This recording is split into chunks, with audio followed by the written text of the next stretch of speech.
You know, Joanne, a lot of people ask about restoration on items, and I would tread very softly.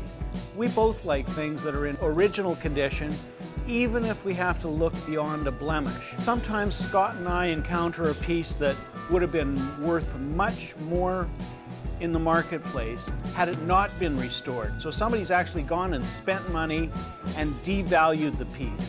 When in doubt, do not restore. I agree with Sheldon totally on this. Restore very carefully and at your own peril. 99% of items that I see should not be touched. I'm going to show you an example of where restoration makes sense, and then I'll tell you where it wouldn't make sense. This is an incredibly rare Canadian sign.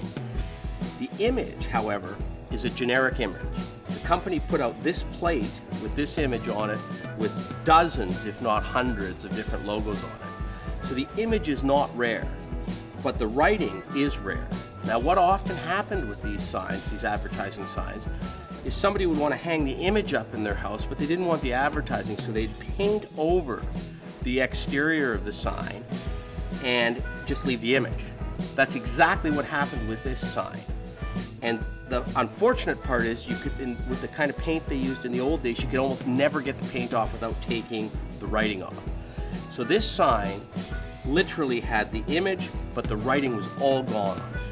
Now in that situation, the sign's worth $100. You now put the lettering back on it and the sign's worth $1,200. Now it probably costs $600 to do the lettering properly, but you're still increasing the value of the item by doing the restoration. Now on the other hand, if the writing had been original but it was faded or worn, but it was all original, you would never touch it, ever, because the sign would be worth $2,000 in that condition, unrestored. And if you restored it to the condition it's in now, you would have dropped the value and you would have had to pay to do it.